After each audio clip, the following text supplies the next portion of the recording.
सावधान। नमो अर्हन्ताडं नमो सिद्धाडं नमो आयर्याडं नमो उवच्छायाडं नमो लोये सव्वसाहूडम्। मंगलम भगवान वीरो मंगलम गौतमो गणी मंगलम कुंद कुंदाद्यो जैन धर्मोस्तु मंगलम सर्वमंगल्य मांगल्यम सर्वकल्याणकारकम प्रधानम सर्वधर्माणां जैनं जयतु शासनम जैनं जयतु शासनम जैनं जयतु शासनम। मोक्षमार्गस्य नेतारं भेत्तारं कर्म भूभृतां ज्ञातारं विश्वतत्त्वानां वन्दे तद्गुणलब्धये वन्दे तद्गुणलब्धये वन्दे तद्गुणलब्धये।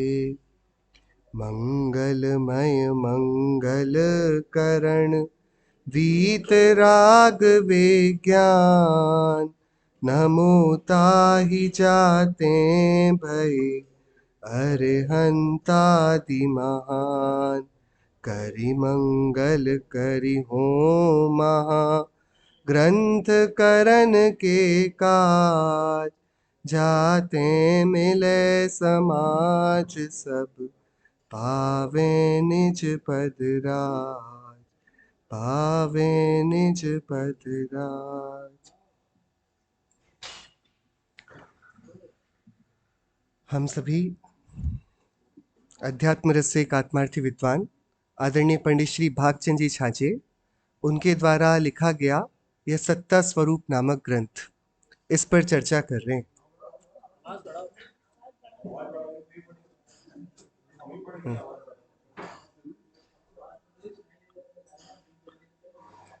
अब तक की चर्चा में हमने अपनी यात्रा शुरू करी थी कि हम सभी सुख की आकांक्षा से, सुख की इच्छा से अपने जीवन को बनाते हैं। हमें जैसे बने तैसे सुखी होने का प्रयत्न निरंतर चला करता है। और ये क्या सिद्ध करता है हमारे स्वभाव के बारे में कि हमारा स्वभाव सुख स्वभाव है। हम पढ़ते भी हैं, मैं ज्ञान आनंद स्वभावी हूं, मैं चैतन्य तो हूं, लेकिन चेतना का कार्य क्या है? आनंद को भोगना। तो ज्ञान की और सुख की दोस्ती है, मैत्री है, ये दोनों साथ चलेंगे। तो ये सुख मेरा स्वभाव है और वह स्वभाव पूर्ण कैसे प्रकट होगा कि सर्व कर्म के अभाव से। और उसकी क्या विधि है कि चारित्र कैसे होगा कि समीचीन श्रद्धान से, वह कैसे होगा समीचीन ज्ञान से। आप सबको आवाज आ रही है पीछे? भैया आवाज आ रही है?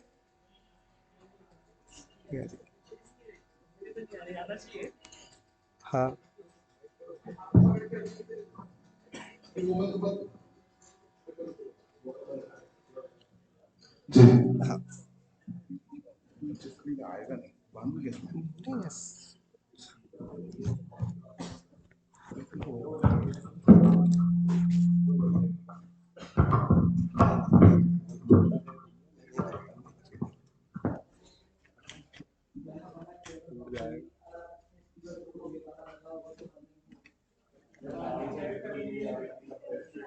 इसको तो बांध दो ना इसमें,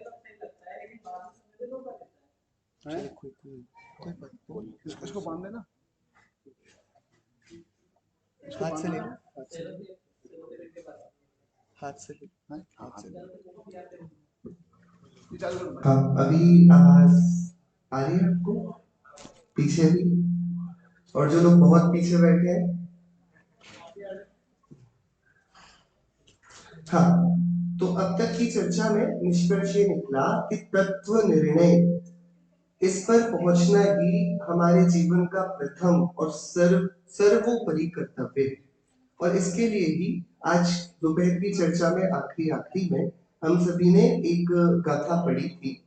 साही ने गुरु जोगे जेना सुणंतीह धम्म वयनाई ते दिट्ट दुग्ध चित्ता अह सुहड़ा भव भय बिहुड़ा। इस संसार में स्वाधीन उपदेशदाता गुरु का योग मिलने पर भी जो जीव धर्म वचनों को नहीं सुनते वे ढीठ हैं और उनका दुष्ट चित्त है। अथवा जिस संसार भय से तीर्थंकर आदि डरे उस संसार भय से रहित हैं वे बड़े सुभट हैं। एक तो ढीठ हैं और सुभट हैं।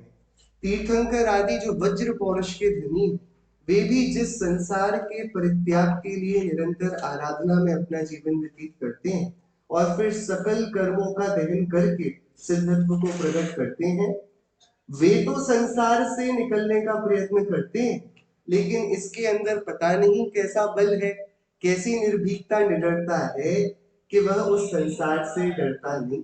योगसार में आचार्य योगेंद्र देव ने बोला ना, भव भीति जिनके हृदय योगिंदु मुनिराज, कि जिनको भव का भय, जो संसार के जन्म मरण के चक्र से भयभीत हुए, ऐसे योगिंदु मुनिराज। तो मुनिराज होते साहसी हैं, पराक्रमी है, सिंह वृत्ति वाले हैं, लेकिन फिर भी भय से भीरु होते हैं, भव से दुख से डरे हुए होते हैं। तो यहाँ पर ये वाली बात पंडित साहब ने कही थी, जो तत्व निर्णय के सन्मुख नहीं हुए हैं उनको उलाहना ना दिया है, उनका इस सारे संयोगों को पा जाना भी धिक्कार के योग्य हो गया है। अब आगे की चर्चा करते हैं। आप सभी के पास ग्रंथ तो नहीं होगा लेकिन उपयोग आप इधर लगाइएगा। बहुत सुंदर और एक एक शब्द एकदम हम सभी को जैसे कोई बहुत डांट लगाए जब हम गलत रास्ते जा रहे हैं, वैसे पंडित साहब एक एक वाक्य में हम सभी को सही रास्ते हम कैसे आ जाएं वो पथ प्रदर्शन कर रहे हैं। वहां जो शास्त्राभ्यास के द्वारा तत्व निर्णय तो नहीं करते, क्या बोला? किसके द्वारा? शास्त्राभ्यास के द्वारा क्या नहीं करते? शास्त्राभ्यास तो करते हैं। हाँ, क्या बात थोड़ी विचार की है अब आराम से। शास्त्राभ्यास के द्वारा क्या करना है? शास्त्राभ्यास किस लिए किया जाता है? शास्त्र के अभ्यास के लिए। डॉक्टर की पढ़ाई कोई बालक क्यों करता है? पढ़ाई करने के लिए। क्या किसी भी पढ़ाई का मतलब, यदि एक बच्चा 5 वर्ष की उम्र 4 वर्ष की उम्र से स्कूल जाता है, तो आज सुबह गुरुदेव श्री बोल रहे थे ना, आपको उनका मित्र मिला था और 21 वर्ष बाद भी, और वो मुझसे क्या कर रहे हो? कि पढ़ाई कर रहा हूँ। अभी तक पढ़ाई कर रहे हो। और हम सभी को लगता है कि ऐसे ही ये भेद विज्ञान, ये प्रज्ञा श्रेणी का प्रहार, स्व-पर का भेद यूं ही हो जाएगा। तो गुरुदेव कह रहे थे कि नहीं भैया, अभ्यास करना पड़ेगा। यहाँ भी हमें अपने अभ्यास को, पुरुषार्थ को बढ़ाना होगा। तो कोई पढ़ाई की जाती है, किसी वस्तु का अभ्यास, किसी बात का अभ्यास किया जाता है, तो उसके कुछ फल होना चाहिए ना। किसी सीमा पर हम पहुंचने की आकांक्षा रखते हैं ना। तो शास्त्राभ्यास किया जा रहा है, किस लिए कर रहे हैं? शास्त्राभ्यास हम क्यों कर रहे हैं? कि हम एक निर्णय पर पहुंचे, हमारी दृष्टि समीचीन बने। वहां जो शास्त्राभ्यास के द्वारा तत्व निर्णय तो नहीं करते और विषय कषाय के कार्यों में ही लीन है। क्या क्या बोल दी? दो बातें हो गई। शास्त्राभ्यास के द्वारा तत्व निर्णय तो नहीं करते, शास्त्राभ्यास करते हैं कि नहीं? आप में से आप लोग करते हो शास्त्राभ्यास के नहीं? हाँ, लेकिन क्या नहीं करते? उल्टा क्या करते हैं कि विषय कषाय के कार्यों में ही लीन है। संसार को बार बार दुख में समझ लिया होने पर भी हम सभी क्या करते हैं? उसी संसार में बारंबार ऐसे घुल मिल जाते हैं जैसे हमने इसके बारे में कुछ पहले सुना ही ना हो, समझा ही ना हो। गुरुदेव श्री एक प्रवचन में उन्होंने एक उदाहरण दिया। एक बैल था, किसान का बैल। तो बैल को लेके जाते हैं लोहार के पास, उसकी नाक में नथनी डालने के लिए। तो बैल को लेकर गया लोहार के पास, और वो नाक में रस्सी डालेंगे तो पीड़ा होगी कि नहीं? छेदन भेदन भूख प्यास, ये तिरंज गति के दुख है ना, कितनी पीड़ा, तो बैल बहुत पीड़ा में रहा। फिर वापस लाए और 2 दिन बाद वो बैल पता नहीं कहीं चला गया। तो किसान को चिंता हुई, तो ढूंढने निकला। तो सोचता रहा, तो कहाँ गया वो ढूंढने के लिए? वो लोहार के घर गया, लोहार की दुकान पर, और बोला, भैया हमारा बैल आया क्या यहाँ पर, देखा क्या? तो लोहार ने बोला, भैया वो कहीं चला जाएगा, यहाँ क्यों आएगा? वो यहाँ आएगा, क्यों नहीं आएगा? यदि घूमेगा तो घूमे तो कहीं जाए, इतना पक्का है कि यहां तो नहीं आएगा। हाँ, तो गुरुदेव बोलते हैं, लेकिन देखो हमारी कैसी पत्थरमती हो गई, पाषाण बुद्धि हो गई। जहां जहां दुख पाते हैं वहीं वहीं लौटकर वापस पहुंचते हैं। वो उस बैल को इतना विवेक है कि उस स्थान नहीं जाना जहां दुख मिलता है।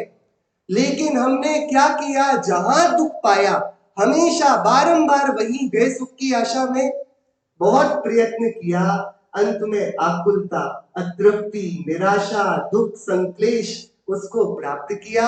थोड़ी देर फिर हमें अनित्यता याद आई, और फिर थोड़ी देर बाद वापस हम उसी विषय के सामने, इंद्रियों के विषय के सामने चले गए।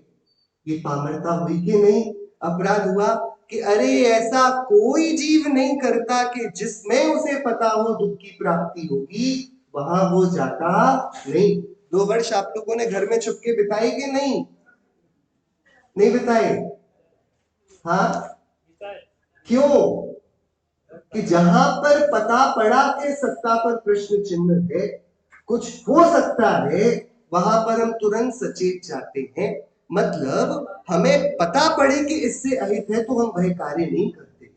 लेकिन तब भी आज तक हमारी विषयाभिलाषा तरुण होती जा रही है। इसका मतलब है हम बोलना तो सीख गए हैं कि विषय सुख, ये सुख नहीं दुख है, लेकिन हमने अभ्यास से उसको माना नहीं। तो जो शास्त्राभ्यास के द्वारा क्या नहीं करते, तत्व निर्णय तो नहीं करते, क्या करते? और विषय कषाय के कार्यों में ही लीन है। अभी हमने भक्ति करी ना, उदगल का क्या विश्वासा, जैसे पानी बीच पतासा, जैसे चमत्कार बिजली का, जैसे इंद्रधनुष आकाशा। उसमें फिर अपन पढ़ रहे थे, एक दिन ऐसा होगा लोगों, जंगल होगा वासा, इस तन पर हल चल जाएंगे और पशु चरेंगे घासा। और सब झूम गए, एकदम तालियां बजाने लगे। किस बात पर भैया? इस तन पर हल चल जाएंगे और पशु चरेंगे घासा, उदगल का क्या विश्वासा, जैसे पानी बीच पतासा। इसमें ताली बजाने वाली क्या बात, हम विचार तो करें। क्या कितनी गाफिलता है, तत्व निर्णय नहीं। जो बात वैराग्य की है, विचार की है, वहां पर हम विचार ही नहीं कर पा रहे हैं कि अरे ये संयोग जिनको हमने स्थिर मान लिया, जो कि ध्रुव आत्मा के बाहर का एकदम प्राप्त, अभी कैसे चल रहा है ये कार्य, जो कुछ भी चल रहा है हमारे आसपास, ये सब कार्य, इसमें ध्रुवता का, टिककर खड़े रहने का कुछ भी है ही नहीं। और हमने उसको नित्य माना, और जो अनित्य था उसको नित्य माना, निर्णय नहीं किया, और गाफिलता में पूरा जीवन बिताते जा रहे हैं। तो अब देखो, सबसे पहले कौन लोग हो गए? जो शास्त्राभ्यास के द्वारा तत्व निर्णय तो नहीं करते और विषय कषाय के कार्यों में ही लीन है। उनका एक नाम दिया पंडित जी साहब ने, वे अशुभोपयोगी मिथ्या दृष्टि है। 2 प्रकार के मिथ्या दृष्टि होंगे भैया। कौन? जो तत्व निर्णय नहीं करते, विषय कषायों के कार्यों में ही संलग्न है। वे किस प्रकार के मिथ्या दृष्टि हैं? अशुभोपयोगी। किस प्रकार के भैया? आवाज नहीं आ रही आप लोग। अशुभ उपयोगी। उपयोग जानते हैं? उपयोग क्या होता है? उपयोग ज्ञान दर्शन का व्यापार, वो उपयोग। ये चैतन्य वस्तु है ना, जिसका जानना देखना कार्य है, ये जो व्यापार करती है वह उपयोग। वो उपयोग 3 प्रकार से प्रवर्तता है। वैसे मूलतः 2 प्रकार से, शुद्ध और अशुद्ध। उसमें अशुद्ध में फिर 2 प्रकार बनते हैं, एक शुभ और एक अशुभ। तो जो शास्त्राभ्यास नहीं करते और या करते हैं तो शास्त्राभ्यास से तत्व निर्णय नहीं करते और क्या करते हैं, विषय कषाय में अपना जीवन व्यतीत करते हैं, वे कौन है, अशुभोपयोगी मिथ्या दृष्टि है। और अशुभोपयोगी है तो इसके लिए हमें अब ज्यादा समझने की कोई जरूरत नहीं। अशुभ का परिणाम है, पाप के आश्रय बंध का कारण है, दुर्गति का कारण बनेगा। अब दूसरा देखिए, एक के बाद एक बहुत गंभीर बातें पंडित साहब कह रहे हैं। और जो सम्यक्त्व के बिना, किसके बिना, सम्यक्त्व के बिना, किसके बिना, सम्यक्त्व के बिना पूजा, दान, तप, शील, संयम आदि व्यवहार धर्म में लीन है।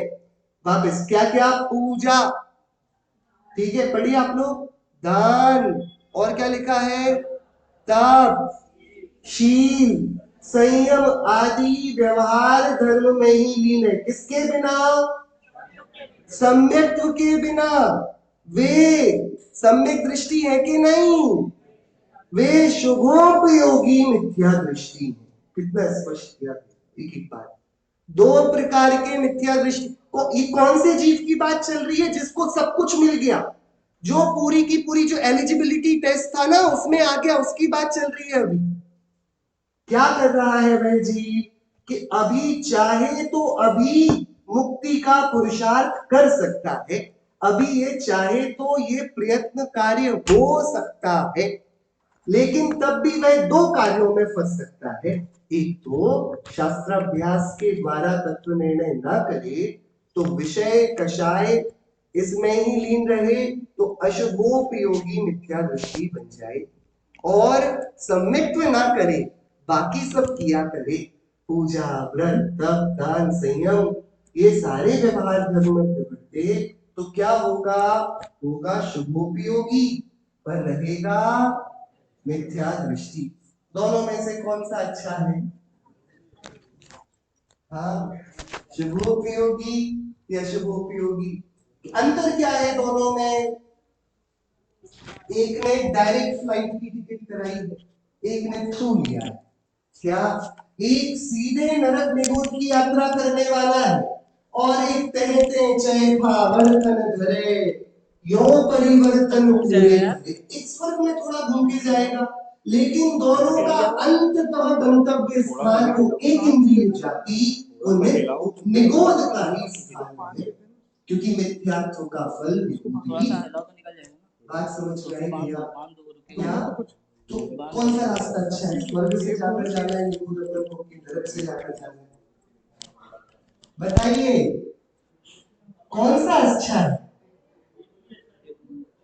देखो, जबकि तुम्हें भाग्योदय से मनुष्य पर्याय मिली, बहु पुण्य पुंज प्रसंग से शुभ टेह मानव का मिला, तो भी अरे भव चक्र काफी रान एक कभी भैया बहुत बड़ा कलंक हो जाएगा, लांछन हो जाएगा। क्या सब अवसर मिला और हम रीति के रीते चले गए, बहुत बड़े हतभागी हो जाएंगे। जबकि तुम्हें तुम्हें मतलब किसे, हम सबको, एक एक को, हम में से प्रत्येक को पंडित साहब कह रहे हैं, जबकि हमें भाग्योदय से मनुष्य पर्याय मिली, तो सर्वधर्म का मूल कारण सम्यक्त्व।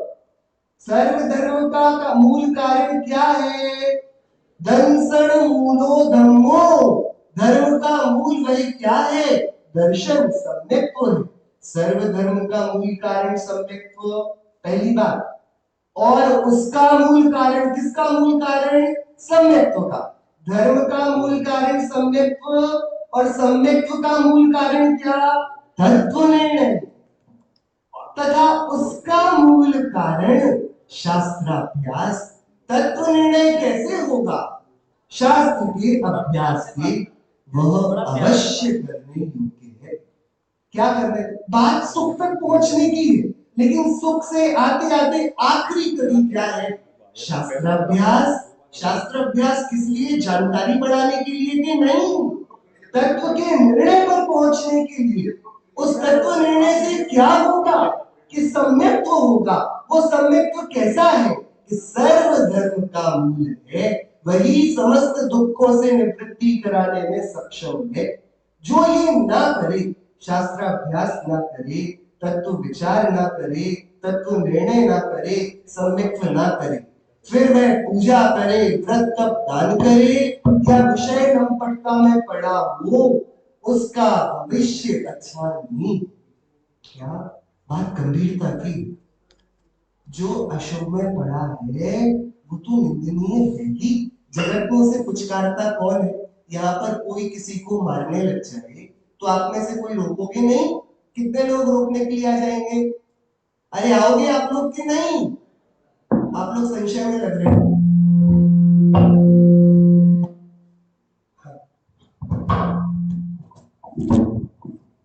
चलिए आवाज आ रही है आपको? हाँ। तो यदि कोई लड़ेगा यहाँ पर, कोई गलत काम करेगा तो आप लोग टोकोगे कि नहीं? कि जाननहार बने रहोगे?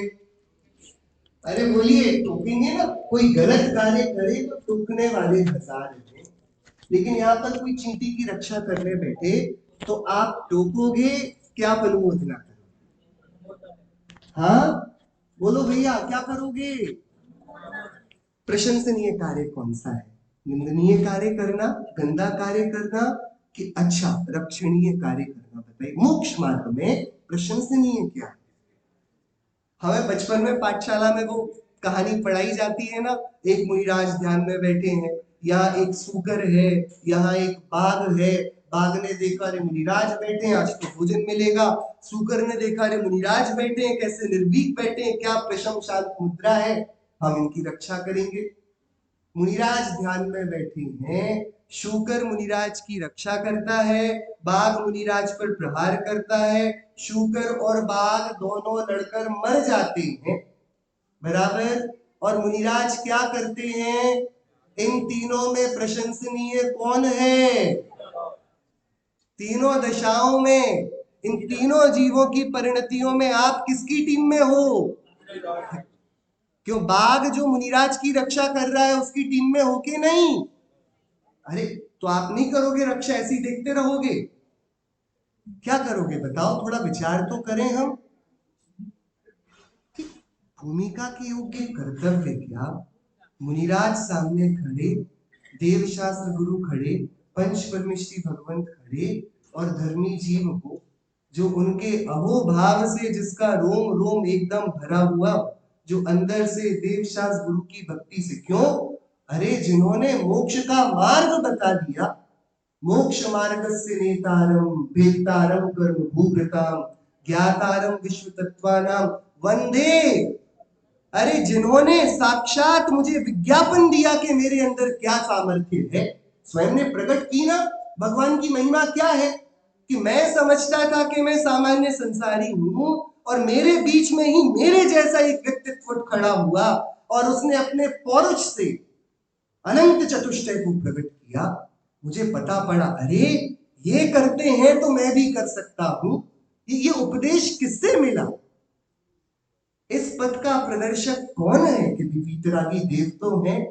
ऐसा होने पर कोई उनके अनुग्रह से अतिशय भक्ति संपन्न होता हुआ उनकी रक्षा करे तो करे, लेकिन श्रद्धान में तो नित्य यही है कि जो मुनिराज करते हैं, जो देव करते हैं, जो वीतरागी सर्वज्ञ स्वामी करते हैं, वही जीवन में कर्तव्य है, करणीय है।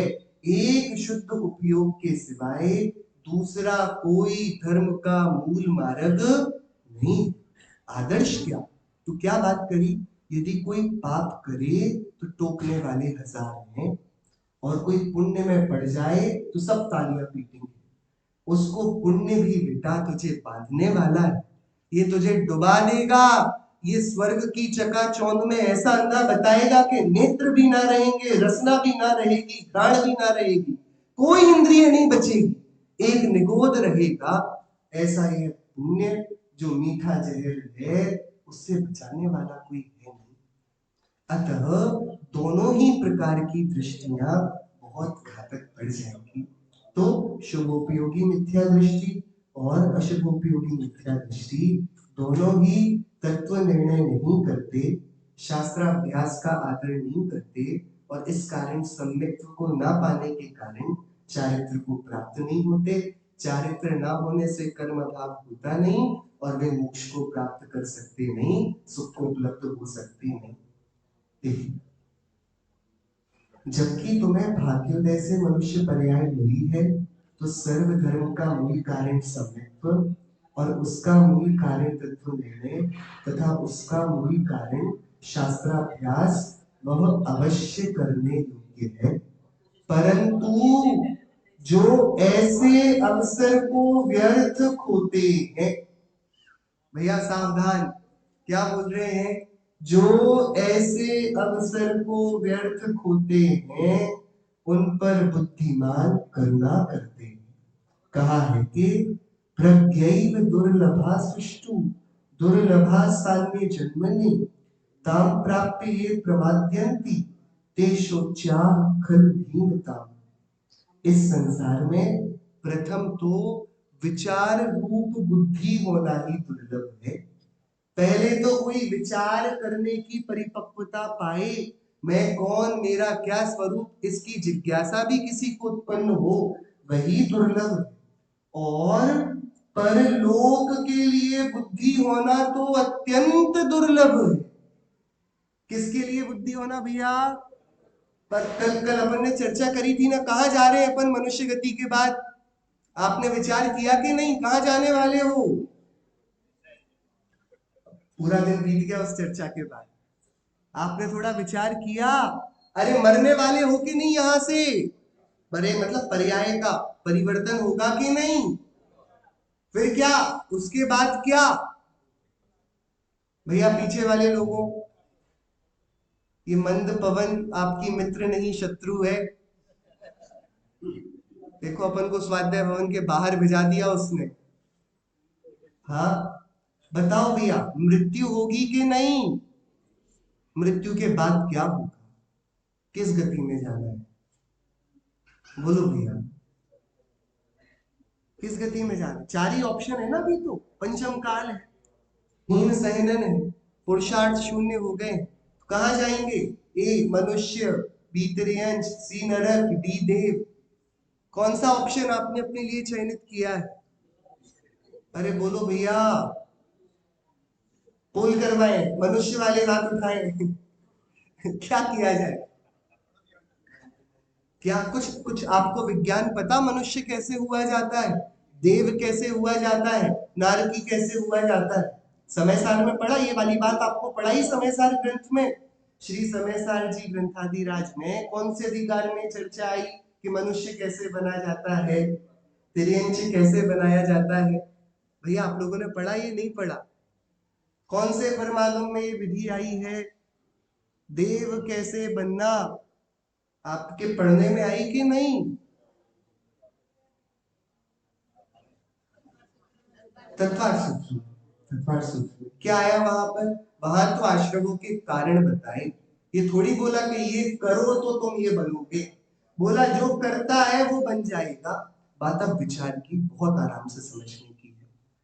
हमें इस बात की चिंता नहीं करनी कि हम कल को किस दशा में पहुंचेंगे, हमें निर्णय ये करना है जिस भी दशा में पहुंचे हमारे पास ये चैतन्य की भावना कि मैं वह देह नहीं, जाति नहीं, गति नहीं, गुणस्थान नहीं, मार्गणा स्थान नहीं, बालक नहीं, वृद्ध नहीं, युवा नहीं, राग नहीं, द्वेष नहीं, मोह नहीं, क्रोध नहीं, मान नहीं, माया नहीं, लोभ नहीं, ये भेद बुद्धि, ये आत्मा अलग और ये सारे आत्मा के बाहर के परिणाम अलग। एक सम्मित्व की प्रकटता में सारी गतियों की गुत्थी सुलझ जाती है। हम जिस दशा में पहुंच जाएं, हम चैतन्य ही तो रहेंगे ना। क्या क्या हम जहां भी नरक गति में कौन रहते हैं? सब दुखी रहते हैं, बड़े प्रचुर असाता के उदय में रहते हैं, लेकिन असंख्य सम्यक दृष्टि नरक गति में है। क्या किया करते हैं वहां पर? वहां पर आत्मा रूप अपने को देखते हैं, संयोग में अपना परिचय करते नहीं, राग को उपादेय मानते नहीं, संयोग से कर्म के उदय से दुख मानते नहीं। इतना विवेक उनको जागृत हुआ है। इस विवेक की यदि यहां जागृति कर ली जाए तो हमें फिर भविष्य की चिंता करनी नहीं है। बहुत बहुत आराम से समझने की बात है। क्या बोल रहे हैं? प्रज्ञैव दुर्लभा सुष्टु, पहले तो ये बुद्धि ही मिलना दुर्लभ है, फिर कोई ये विचार करे कि आगे क्या, ये तो और दुर्लभ है। लेकिन जिनको ऐसी बुद्धि प्राप्त भी हो गई, उसके बाद भी जो प्रमाद करते हैं, उन जीवों के प्रति ज्ञानियों को सोच होता है, उनके प्रति उनको दया करुणा आती है। इसलिए अब देखो, बात बहुत बहुत प्रेम से करुणा से पंडित साहब लिख रहे हैं, आप सभी ध्यान से पढ़िएगा क्या बोल रहे हैं। इसलिए जिनको सच्चा जैन बनना हो, क्या बनना हो? अपन में से झूठे जैन कितने बैठे हैं?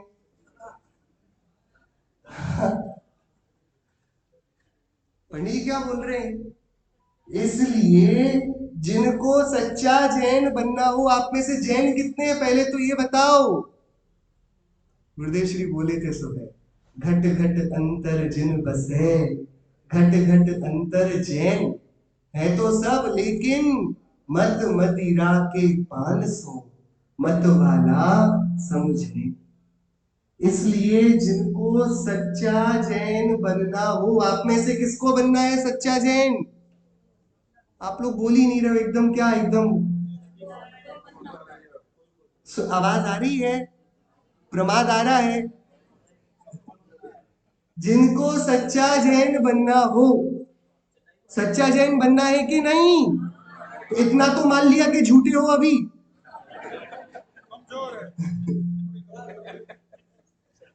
देखो क्या हमारी एक एक गलती में प्रहार कर रहे ना। पहले बोला शास्त्राभ्यास तो करता है, निर्णय पर पहुंचने का प्रयत्न नहीं करता, और देखो तो वहीं बार बार जा रहा है, वहीं विषयों के पास बार बार, उनसे थका ही नहीं, उदास ही नहीं हुआ। फिर या तो हुआ तो व्रत तप नियम संयम में तो बैठा, लेकिन मैं शुद्ध चैतन्य वस्तु, और ये राग आदि ये चिद विकार, ये मेरा कर्तव्य कार्य नहीं, अपराध है, उसकी कोई सुध नहीं। कैसे यह मोह की, राग की, द्वेष की वृत्ति खत्म हो, इसका कुछ प्रयत्न नहीं। ये वाली बात करके उन्होंने बोला कि भाई अवसर मिला तो तुम शास्त्राभ्यास से तत्व निर्णय करना, वो शास्त्राभ्यास से होगा, शास्त्राभ्यास का अभ्यास करना।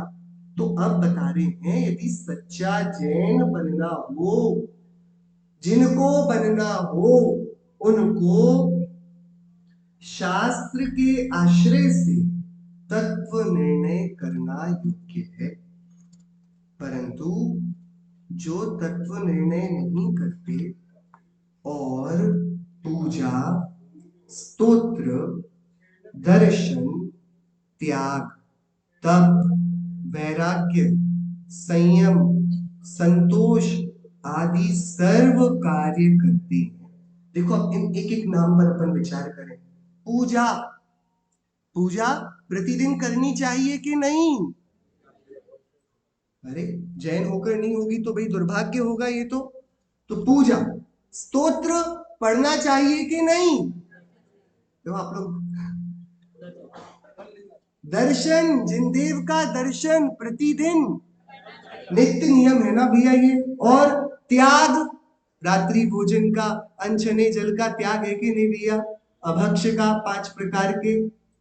तप, एक आसन, उपवास, 2 आसन, कोई नियम इत्यादि, मोटी मोटी बात कर रहे हैं अपन बहुत।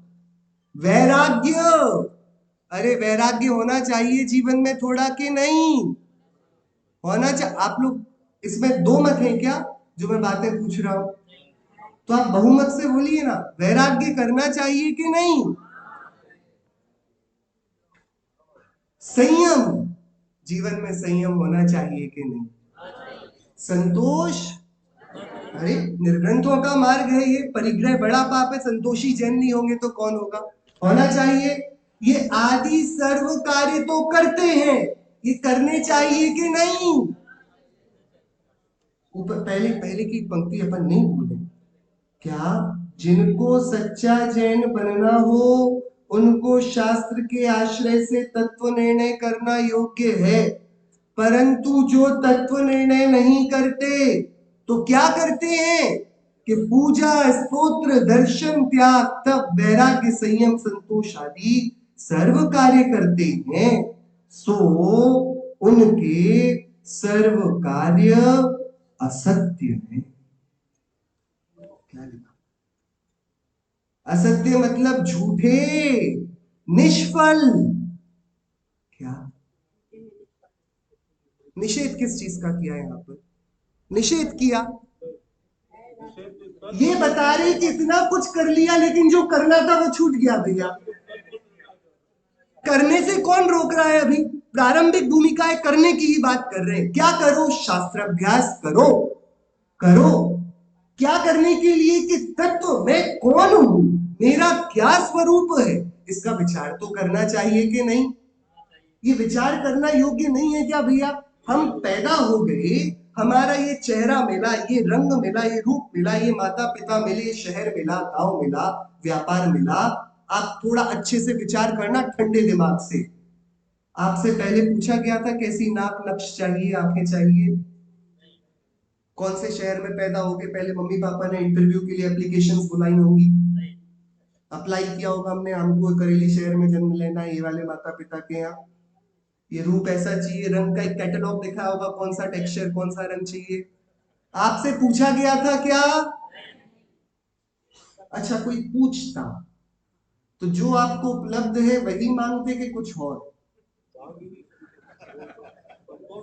हाँ, आजकल तो विकल्प आ जाते हैं ना बहुत सारे।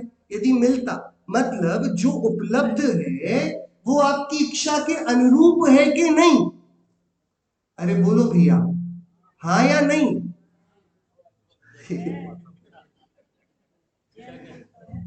थोड़ा थोड़ा आराम से ठंडे दिमाग से विचार करें। हम यदि देखें, हमने इस जीवन में जो जो भी प्राप्त हुआ अपने लिए कुछ चुना ही नहीं, फिर भी सब हमारे माथे पड़ा। तो अब क्या इतनी जिम्मेदारी हमारी नहीं बनती कि हम पूछें कि ये क्यों पड़ा हमारे माथे? यदि हमें विकल्प दिया जाता हम नहीं चुनते इस जीवन को। कितने लोग चुन लेते हैं आप लोग, मतलब बताओ थोड़ा। ये यही बड़ा, पहले तो सबसे बड़ी पंडित टोडरमल जी की पहली विडंबना तो यही थी मोक्षमार्ग प्रकाशक में कि संसार में दुख है कि नहीं पहले ये तो देख ले। अभी दुख ही नहीं लगता तो फिर इसलिए तो मुक्ति मार्ग की कोई बात रुचती नहीं। संसार में अभी ही आकर्षण दिखता है, यहां से अभी थकान नहीं हुई, बस एक सम्मेलन चल रहा है, सब जैसे सोशल नेटवर्किंग होती है, सब बैठते हैं साथ में, तो कहीं ऐसा तो नहीं है? हम आत्महित की रुचि से, इन संयोगों की यथार्थता के विचार से ही यहाँ आकर एकत्रित हुए हैं ना? तो हमारे इस शास्त्र अभ्यास से हमें किसी निर्णय पर पहुंचना है क्या? एक व्यक्ति हमारे शहर में, बहुत सुंदर एक शोरूम है, बहुत चलता है, वो सुबह सुबह जब मंदिर जाते हैं ना तो रोज मिलता है वहां, झाड़ू पोछा लगाता हुआ, साफ करता है जब दरवाजे नहीं खुलते। तो क्या, उससे पूछा भैया क्या कर रहे हो? तो बोलता है भैया दुकान इतनी अच्छी चल रही है उसकी तैयारी कर रहा हूं। ठीक है, मेहनत करूंगा तब तो दुकान अच्छी चलेगी ना, सुबह उठ उठ कर। तो वो सफाई करने वाला, पोछा लगाने वाला उस दुकान को चलाता है कि नहीं? जो दुकान अच्छी चलती है उसमें उसका कितना लेना देना है? थोड़ा विचार से बताना। सुबह सुबह आता, बस आधा घंटे का काम है उसका, लेकिन सबसे पहले वही आता है। हाँ, सुबह सुबह का काम है, आधा घंटे का, इतने ही काम है, पूरी दुकान चलाता है कि नहीं? अरे बोलो भैया, आप लोग थोड़ा विचार करके बोलो, थोड़ा विचार करना, थोड़ा विचार करना। पंडित साहब ने दोपहर में बोला था ना, श्वास चलाते हो कि नहीं? हृदय को चलाते हो कि नहीं? खून चलाते हो? बस सुबह आधा घंटे नहला देते हो, सफाई तो करते हो बस। क्या करते हो बस? इस शरीर के स्वामी होने का कितना अधिकार है हमारा? एक कर्मचारी है ना बस सफाई के, बाकी सब दुकान तो चला ही करती है ना, नहीं चलती सबकी? कुछ तो, कोई तो एक बार भूल तो नहीं जाते सांस लेना आप कभी? हाँ, क्या? लेकिन ये शरीर मेरा, इसको मैं चलाने वाला, इसके सुख में, इसकी सहूलियत में इसको दुख ना हो, कष्ट ना हो, पूरा जीवन इसी में बीता जाना है, ये तत्व के निर्णय ना करने का अभिशाप है क्या? हम विज्ञ हुए, बुद्धिमान हुए, बुद्धिमानों का जीवन इसलिए जा रहा है कैसे शरीर को और सहूलियत मिल जाए, ये बुद्धिमानों का जीवन है। हाँ, इतनी चिंता तो जानवर भी करते हैं ना शरीर की सहूलियत की, हमने मनुष्य होकर क्या किया? तो यहाँ पर पंडित साहब हमसे बोल रहे हैं, क्या भैया ये जितने भी कार्य किए और तत्व निर्णय नहीं किया, तो पूजा, स्तोत्र, दर्शन, त्याग, तप, वैराग्य, संयम, संतोष आदि सर्व कार्य ये सब असत्य है। इसलिए क्या करना? आगम का सेवन, युक्ति का अवलंबन, परंपरा गुरु का उपदेश, स्वानुभव द्वारा तत्व निर्णय, ये करना योग्य है। चार बातें, हम सभी स्वाध्यायी हैं तो ये चार बातें हम सबको याद है। क्या करना योग्य है? आगम का सेवन। क्या है पहली बात? आगम का सेवन। दूसरा, युक्ति। क्या बस पढ़ते नहीं जाना है, विवेक बुद्धि को निर्णय करना है ना, युक्ति का अवलंबन। तीसरा, परंपरा गुरु का उपदेश। ये जो समुचीन मार्ग से बात चली आई, ये जो मूल मार्ग है उससे वास्ता रखती के नहीं। ये तीर्थंकर देव ने किस अभिप्राय से, किस विवक्षा से, किस स्थान पर खड़े होकर ये बात कही, और स्वानुभव द्वारा उसका प्रमाण करके तत्व निर्णय करना योग्य है। वहां जिन वचन हैं वह चारों अनुयोग में, उसका रहस्य जानने योग्य है। जिन वचन तो अपार है, उनका पार तो गणधर देव भी नहीं पा सके।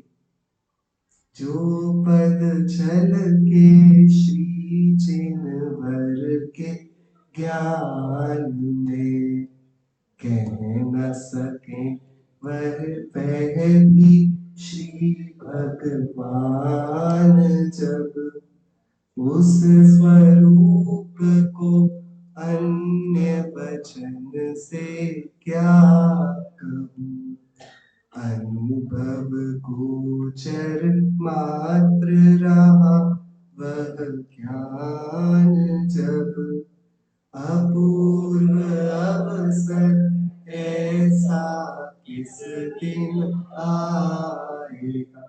पहले तो जो स्वरूप है वस्तु का, वो गणधर तो क्या, तीर्थंकर देव की दिव्य ध्वनि में भी नहीं आ पाएगा। वस्तु तो अनंत। गुरुदेव श्री सुबह बोल रहे थे, क्या यहाँ पर पाताल करोगे तो उसकी तो सीमा है, नीचे से नरक चालू हो जाएंगे, लेकिन ये चैतन्य का पाताल ऐसा है, इसकी कोई थाह नहीं पानी भाई। अनंत अनंत अनंत अनंत अनंत अनंत। फिर गुरुदेव रुके और फिर बोले अनंत अनंत अनंत। ऐसा चैतन्य का पाताल है, ऐसा अनंत अनंत। तो ऐसा है। तो भैया वो वाली बात जो जिनदेव की वचनों में पूरी नहीं है, फिर उसको गणधर देव ने उस केवल ज्ञान को अपने सीमित क्षयोक्षम ज्ञान में धारण किया। चार ज्ञान के धारी हैं, लेकिन तब भी केवल ज्ञान तो नहीं है, उसमें गणधर देव ने किया, तो गणधर देव भी नहीं पा सके।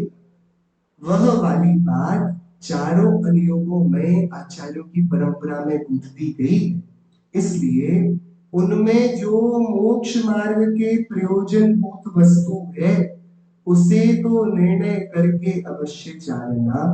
कहा है कि अंतोणत्थि सुयेन कालो थोहो वयम चतुम नेहा तम रवर सिक्खी अवम जिजर मरणत्रयम कुलति। क्या बोल रहे हैं? तीर्थंकर देव की दिव्य ध्वनि, वही आगम, उसका सेवन करना। तो उनका आगम तो अपार है, क्या क्या पढ़ेंगे हम। तो बोल रहे हैं कि भैया उसमें जो मोक्ष मार्ग के प्रयोजन भूत वस्तु है उसे तो निर्णय करके अवश्य जानना। क्यों? क्योंकि श्रुतियों का अंत नहीं है, काल थोड़ा है और हम दुर्बुद्धि हैं। इसलिए केवल वही सीखना चाहिए जिससे जन्म मरण का अभाव हो सके।